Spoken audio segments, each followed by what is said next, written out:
This show is presented by the 323 Network. You can watch all your favorite 323 friends and shows on the 323 Network YouTube channel, follow us on all social media platforms at 323Reid, and support us as we continue to grow at patreon.com/323Reid. That's 323REID.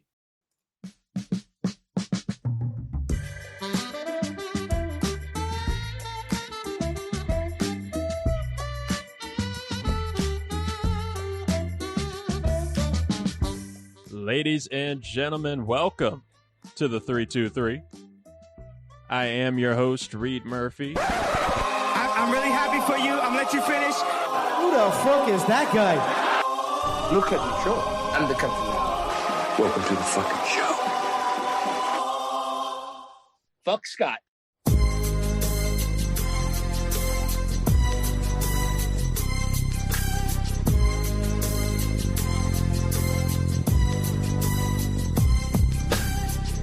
That's right, folks. Welcome to College Shame Day presented by the 323 Network. I am your host, Scott Ellia, on an all right Monday morning. I mean, it's great that it's the National Championship tonight. Cannot wait. But, you know, Martin Luther King Day. And there's nobody else that I would rather spend Martin Luther King Jr. Day with than Reid Murphy, the Godfather, the all-seeing eye here at the 323 Network. How you doing, Reid? I'm doing pretty good on this Victory Monday, you know, for these for all these people in the DMV and DC. There's another type of Victory Monday happening, of course, on this day. That's that's whatever. If that's your victory, that's your victory. I don't know, but I'm feeling good on this Martin Luther King Day. I am, I'm the dream. Look at me. You are the dream. And after today, Reid, one of these two teams, it's their dream's going to come true. The other one's just going to turn into a nightmare between Ohio State and Notre Dame. And I'm hoping that it's going to be Ohio State losing. I mean, talk about just a shitty game that nobody wants to support. I mean, you have the Ohio State faithful and everything that comes along with that fan base. I mean, they are the Dallas Cowboys of college football. I mean, either them or Alabama. And then Notre Dame trying to maintain any kind of like social relevance based off of success that they had before either one of us were born. Right. Yeah. Pretty sure. Yeah, pretty sure. So I guess they're the Yankees trying to hold on to those titles that are, was before desegregation. Jerry Jones time. What I know. But that's right, folks. We're here to break down another exciting week in college football as we head towards the college football championship game. So, Reid, I say let's just dive into got some big stories, some key controversies that are shaking up the world. And also, folks, please don't forget to like, share, and comment on social media to be entered into our very last monthly giveaway for Fanatics gift card, because this is the penultimate episode. We will be back next week to kind of recap the whole season, the whole gamma of what college football happened this year, not just the championship game, but what this season had taught us and what we can look forward to into next year. But let's look a quick little recap into last week's Cotton Bowl Classic of Ohio State and Texas. Ohio State defeating Texas 28-14 to clinch a spot in the college football playoff championship. Buckeyes defensive end Jack Sawyer sealed the game with an 83-yard fumble return touchdown. A play easily for the history books as the longest defensive touchdown in college football playoff history, which is also kind of I don't know if that's something you really want to put your feather in your cap about, because I mean, how long is the college football playoff history? 10 years. But it sounds good. It sounds nice. Like, it's just like when we say like this is the best episode in the history of the show. Like, it is. It is. It might be 2 years, but it's hey, history. I mean, right. I mean, talk about history. I mean, Jack Sawyer, he looks like he's going to be easily a first round, if not a very high second round draft pick. And a lot of NFL teams could use his assistance on the defensive side of the ball. My question to you, Reid, going back to that fumble return for a touchdown, what do you think was the turning point in this game? Was it Sawyer's incredible fumble return, or do you feel like it was something else? I don't know necessarily if I would say it was the turning point, but it was the soul crusher. Game changer. Yeah, that was the effective just ending moment. Like, like you just know in every football game, right? Where there's just there's a little thing, a little moment that can, even if there's 5 minutes left in the game, it happens, boom, you know there's no coming back from it. This is all the momentum. This is the destiny for it. That was that play right there. Absolutely. I mean, it wasn't even just him, but Quinshon Judkins had 2 rushing touchdowns for Ohio State, and also quarterback Will Howard and his near 300-yard passing day for Ohio State. So I think it was just the total just play on both sides of the ball. Ohio State just had it going from the get-go. Quinn Ewers news, he has declared for the NFL draft. I mean, he kept Texas alive with a little over 280 yards passing and 2 scores in that loss against Ohio State. My question to you, Reid, really quick for Quinn Ewers before we keep moving forward and then get into the Orange Bowl, which was, in my opinion, worth the squeeze. Yeah. Do you feel Quinn? I'm going to give you the over/under of round. I'll be aggressive. Round 3 for Quinn Ewers in the draft. What do you have? Are you going to take the before the 3rd round or after the 3rd round? I guess for you, is he going to go in the 1st or 2nd or 4th down? I would say I have him projected probably about a 4th rounder. I would say 4th round. I could see him slipping like late 3rd, possibly, just depending on what teams are doing at quarterback, depending on what the storylines, come out from his pro days and whatever as we go forward. Do you like this move for him? Do you think this is the right move for him, as opposed to maybe taking like that rumored $6 million NIL deal to transfer somewhere else? Because we knew he wasn't going back to Texas. Yeah, and we knew about that. I mean, me and you started talking about that about at least 2 weeks ago, when speculation started swirling about in college football. No, I feel like he should have stayed and just transferred out. I mean, $6 million. I mean, what's Carson Beck getting right now for Miami? 10 million? Something close. Yeah. I mean, it's 6. That's still hell of a lot more money that you're going to be making, potentially, getting drafted. My question would be, like, who was offering him the 6? Because if he's going to want to stay, not only is he going to want to get money, but he's also going to want to make sure to go somewhere that's going to give him the best potential for success outside of Texas. And a lot of these teams aren't going to just roll the dice. And, this late into the transfer portal kind of season, a lot of teams have already picked people up. So, I mean, maybe the opportunity for a team that he wanted to go to wasn't there or what have you, but hey, wish him the best of luck. So we'll see what happens. A couple other significant plays outside of that strip and score from Jack Sawyer with 2 minutes left to go in the game. Like I said, Quinshon Judkins, 1-yard touchdown, capping that long drive. And then Trevion Henderson, the second head to that monster backfield for Ohio State, electrifying 75-yard screen pass touchdown. Arch Manning came in though. Arch Manning had a little bit of playing time in that game, had an 8-yard 4th down conversion. So looks like the keys have finally been handed over to Arch Manning. There was even rumors that Arch Manning might leave and go to UNC with Bill Belichick being there. So jeez. Oh my God. Could you imagine just merging the families of Mannings and Belichick? I could have honestly seen it, and I think that could have been a direct correlation to Texas and Sark telling Quinn, like, "Hey man, Arch has got to play. Arch has got to play next year. He's got to be our guy. We're gonna build completely around him and put the entire spotlight on him. So you gotta skedaddle." Right, and it's funny that you bring up Sark's name, Steve Sarkisian, head coach for the Texas Longhorns. He just inked a new deal extension on what was it, late Friday night, 7 years. All right, good. I'll say deserved. I'll say deserved. I don't know if I'll say well deserved, but it's deserved. I think he's a solid coach. I like what he's done with the program. And I honestly feel really good about their future. I feel really good about their chances going into next year with Arch. Well, speaking about next year, it's going to be very interesting to see how they start the year off, because yes, Ohio State heads to the national championship game to play against Notre Dame. We'll talk about them here in a second. But Texas, they'll be opening the season with a shot at revenge in the season opener against Ohio State. That's a great opener. That's That a is, really great and that's a opener. great way to kick off the season. So I'll be at the edge of my seat from that on out. And then the second half of the national championship game, Notre Dame, they faced off against Penn State in the Orange Bowl, and they edged out Penn State 27-24 in a nail biter. Christian Gray's late interception set up Mitch Jeter's 41-yard game winner.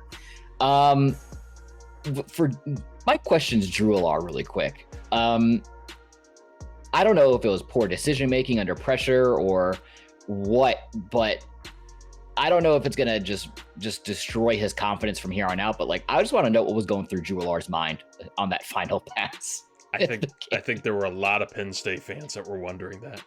I think there were a lot of people who were just had the same reaction as I did watching that happen live. Of what the hell was that? It's just it was insane, and you hope that that's not a confidence breaker for the kid because he has talent. He had a pretty great year for Penn State and leading that team to the moment that they made it to, but damn, dude, like I don't know what happened. I don't know what broke. Hey, well, don't worry about it because he hasn't declared for the draft. He's coming back, so Yeah. maybe we'll see. I mean, do you think that's a wrong decision for a quarterback like Drew Allar? I mean, he's probably a step down from the Quinn Ewers of the world. He's probably kind of in that same chunk of quarterbacks, but probably towards the middle to the back of the pack of that second crop of quarterbacks outside of Shador and Cam Ward. Do you think he should just say fuck it and just go to the NFL and just try to move on, or do you think he just wants to get that chip off his shoulder and just prove to people that he can actually win the title at that level before moving on? I like him coming back for one more year. I like the move there. I don't think his NFL draft prospects would have been particularly great. I mean, I probably would have him as of the end of that, and you know, looking at question making, decisions and all of that. I could see him at best round 5, probably closer to 6-7 range, and I'm not sure how the money would look compared to what he's getting with the NIL with Penn State, and to come back and lead that team and to get more experience on a team that's ready to contend again next year and has a very strong chance of making the playoff again and giving yourself redemption and another shot. That awesome storyline, like that could really boost his chances next year to be a top quarterback pick. Not a top first rounder, but it's not going to look like a great quarterback class next year. This is a good one for him to contend for. Right. And I mean, especially for him to come back, he's still going to have a lot of production staying on that Penn State football team. I mean, outside of, Abdul Carter, Kevin Winston, Kobe King, they are underclassmen who are deciding to forego their final year of eligibility to enter the draft. Everyone else they're losing, they ran out of eligibility. Dude. So, I mean, they're still retaining a ton of talent. So hopefully they can make a run later on. Abdul Carter, man, like just real quick, shout out to him. Like some of the most insane awareness and ball recognition skills. Holy shit, that dude's gonna be a beast in the NFL wherever he winds up this year.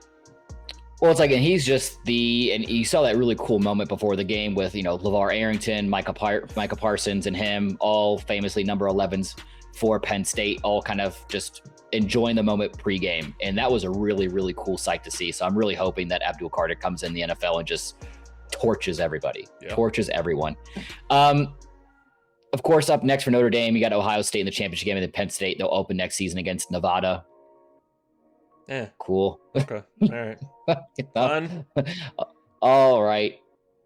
But folks, before we get into that national championship preview, a couple cool little stories, actually kind of interesting stories that make you go, huh? Starting off with Title IX, Reid, the U.S. Department of Education weighed in on revenue sharing plans, warning that favoring men's sports could violate Title IX. Payments must be proportionate between male and female athletes. My question to you for your take, should schools rethink their revenue sharing models, or is this type of guidance just a step too far?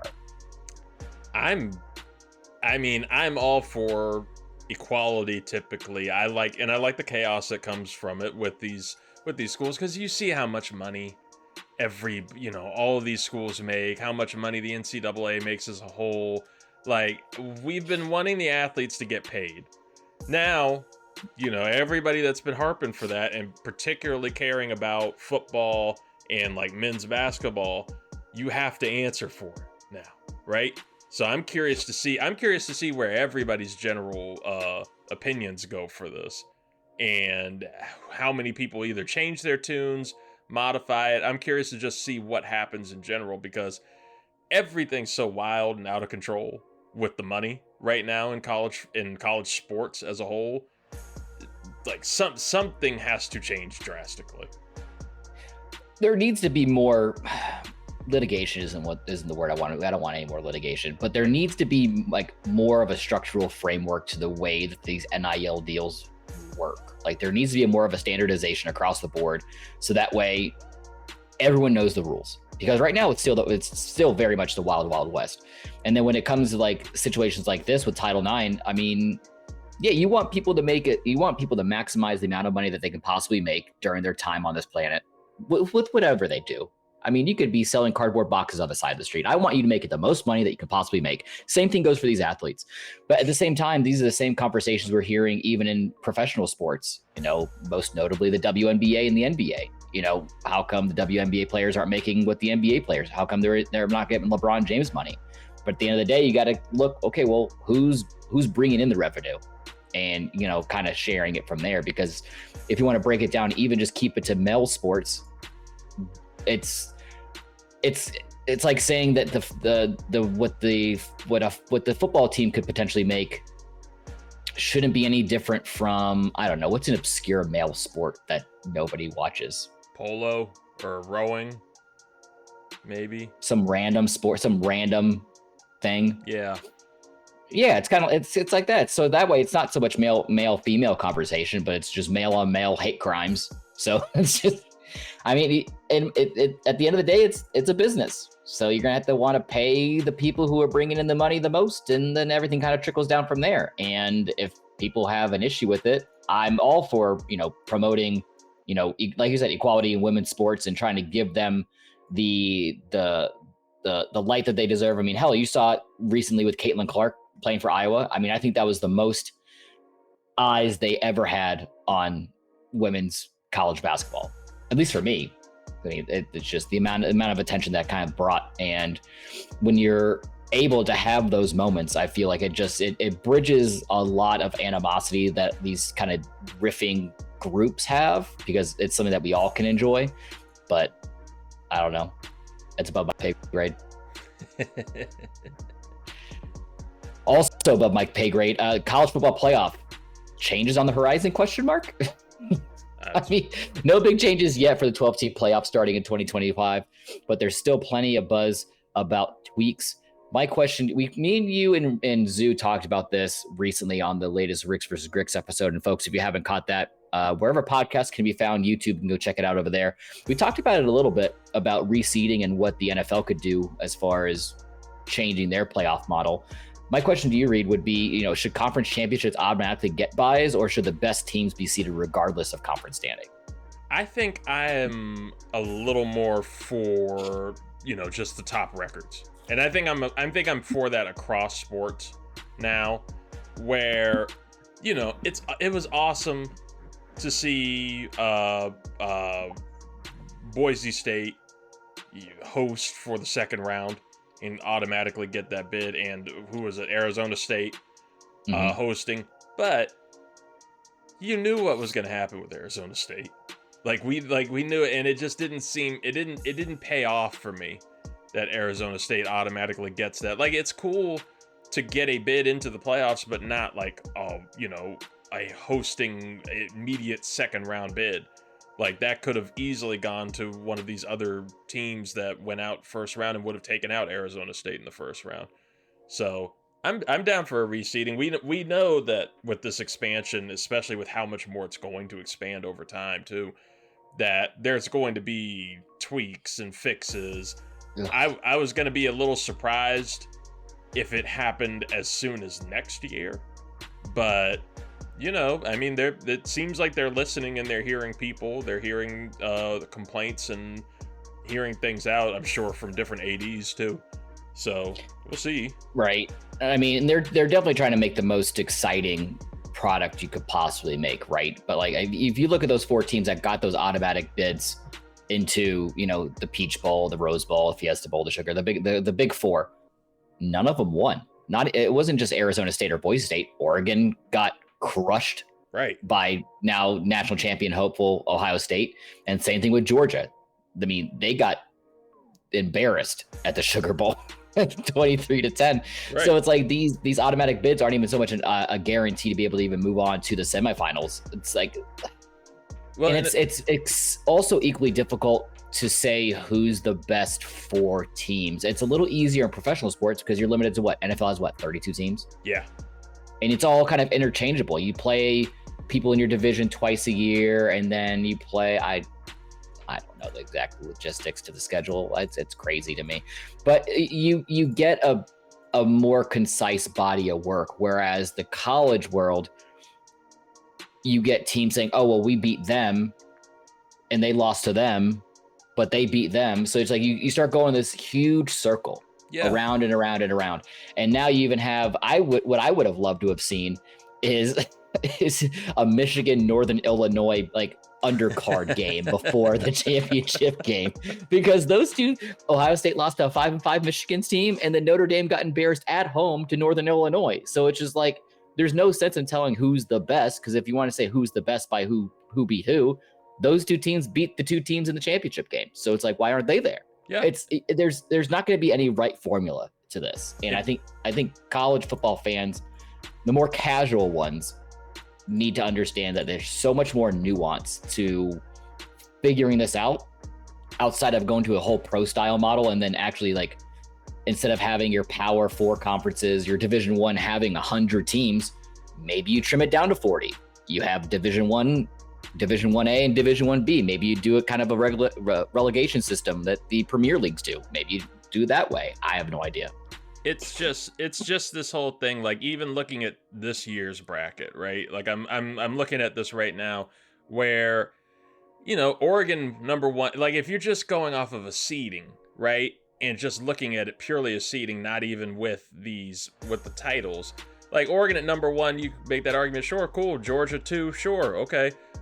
Boise State at 3, and then Arizona State at 4, just in just an overall seeding. You're like, huh?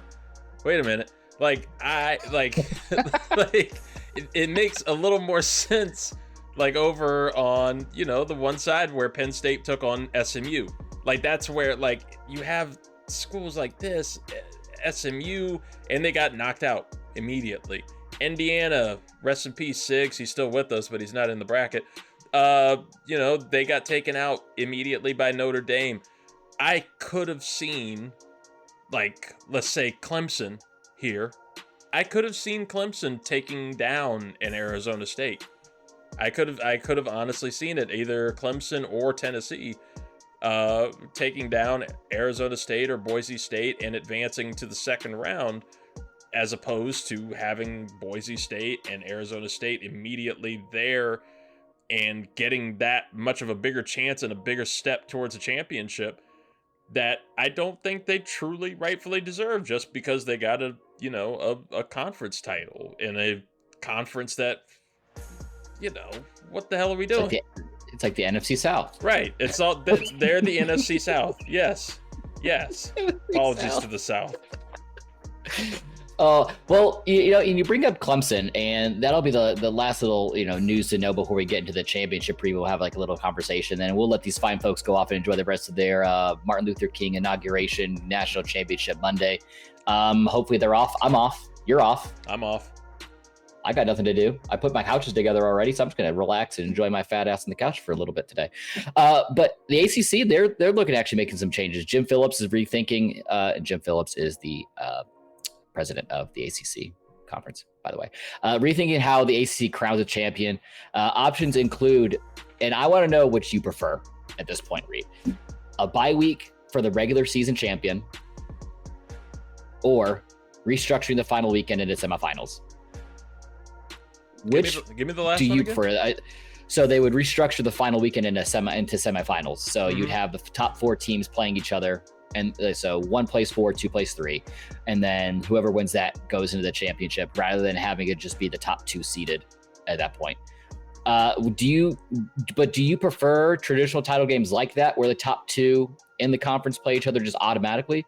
Or do you think adding this playoff-like final weekend spin could bring a little bit more chaos, which is what we all like here at Shame Day? It would for sure bring chaos, and we are down with chaos, but at some point, do we get too much chaos? Can we get too much playoffs? Like, and I know the college football playoff is not going to think that way when we inevitably have 64 teams going at it within like 5 years.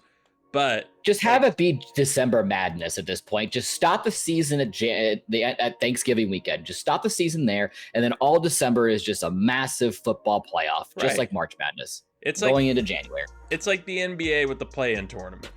I don't get it. Like, why are we doing it? And then, like, can't just put somebody in the final seed and let them get knocked out? Just like we do all this just for them to not even get close to the championship.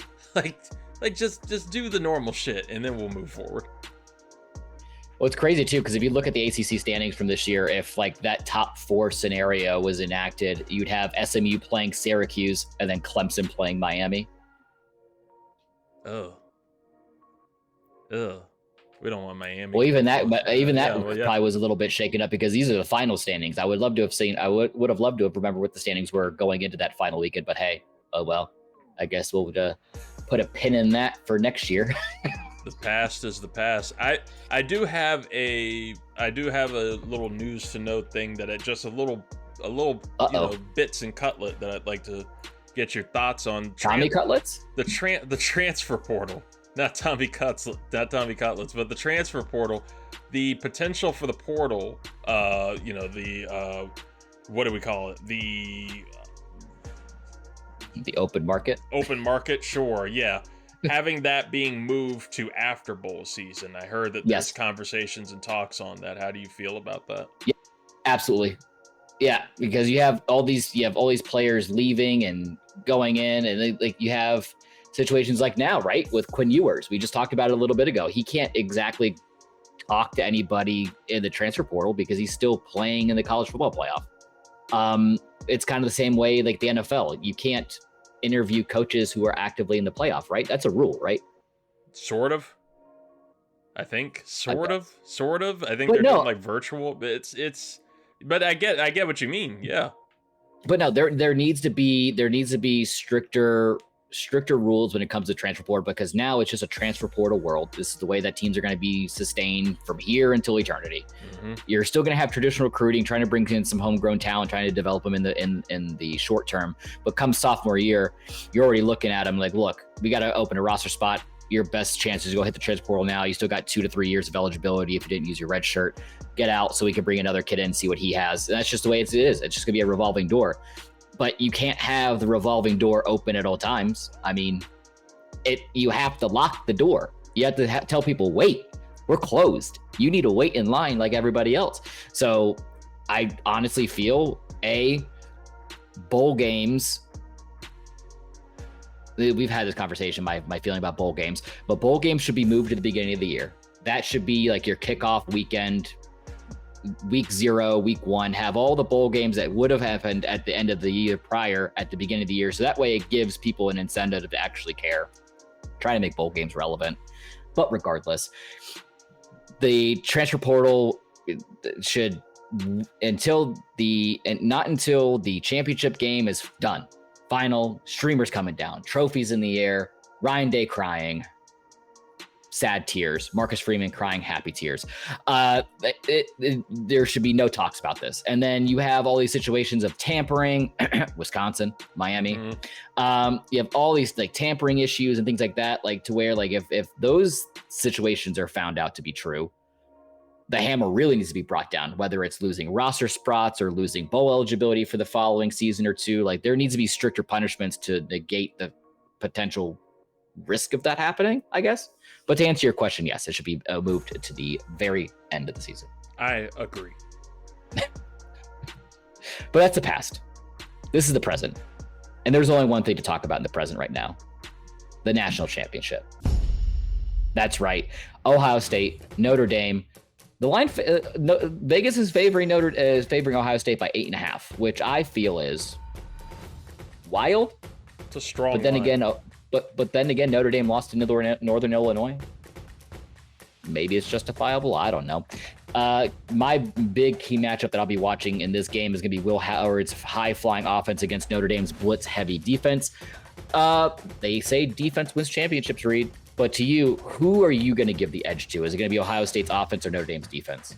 I think I have to give the edge to Ohio State's offense right now. They've just been playing lights out. They've been playing lights out this playoff. I don't want to because look, I had the bold prediction that Ryan Day would get fired this year. He would Ryan Day things up, and we were saying he needs to win the college.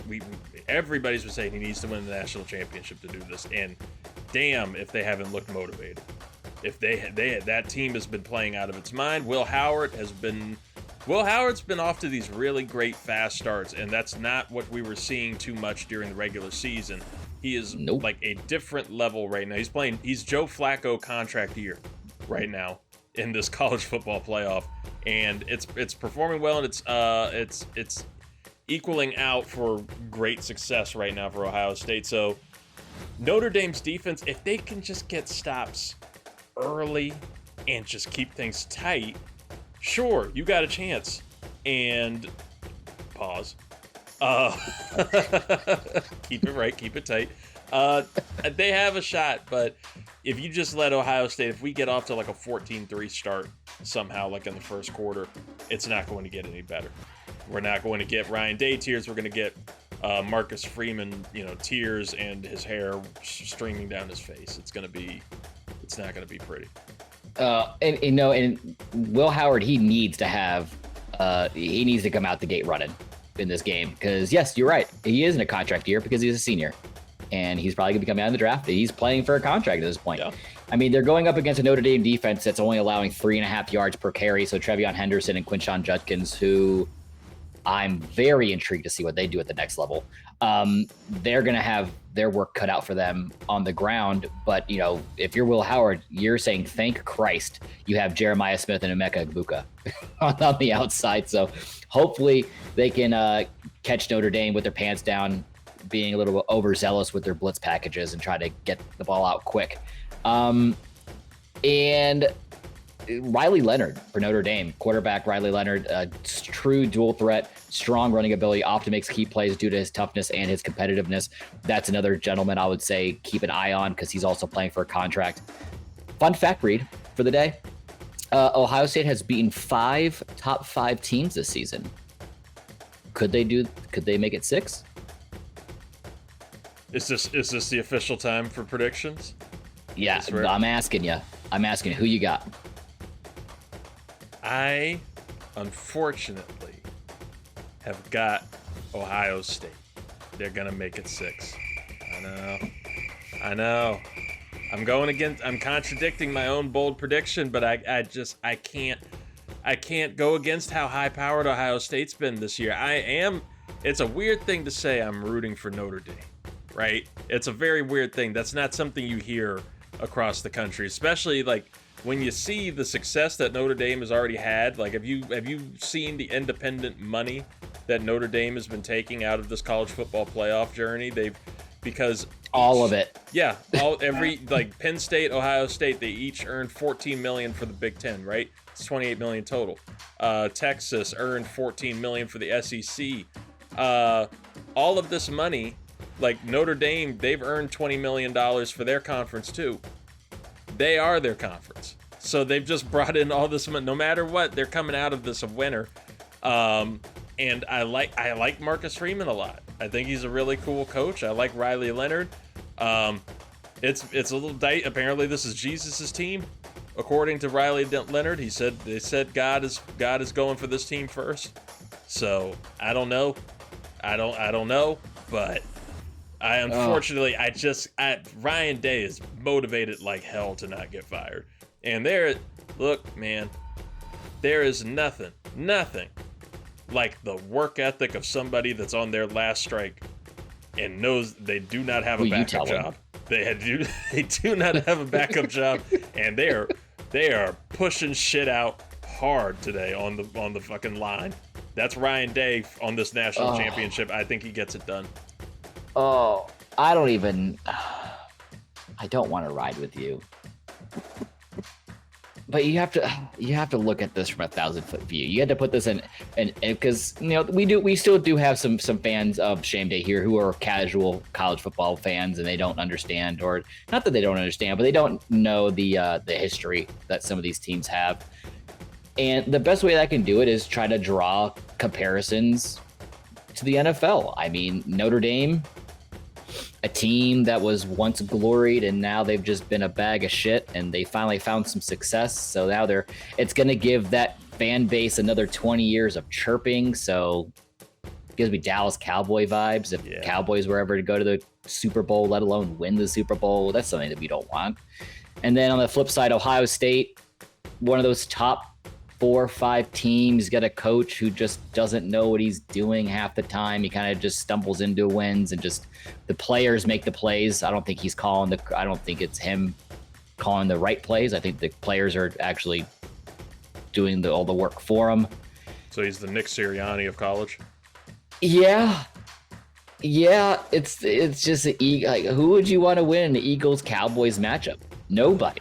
You don't want either one of them to win. But Vegas knows something, and one thing I've always learned is Vegas always wins. So I guess give me Ohio State. Yay. I was going to hit the fanfare, but I don't want to hit the fanfare. Nobody wants to hit the fanfare for the... Nobody can do the fanfare for that one. That's just not... It's No, but you know what we can do the fanfare for? That was weird.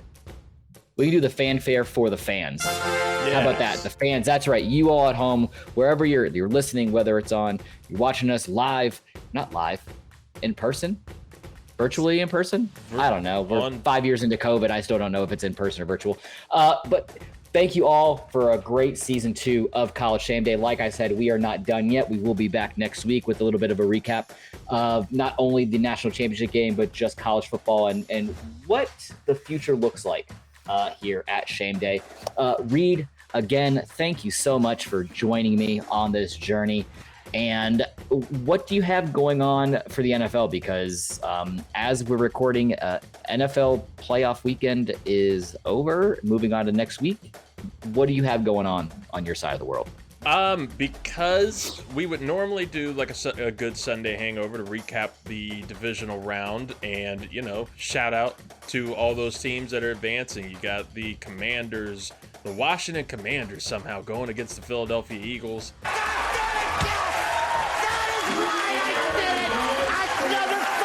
Are you kidding me? That's right. Who do you think you are? I am. That's right. I forgot I had that on my board. And then the Chiefs are going against the Bills. That's that.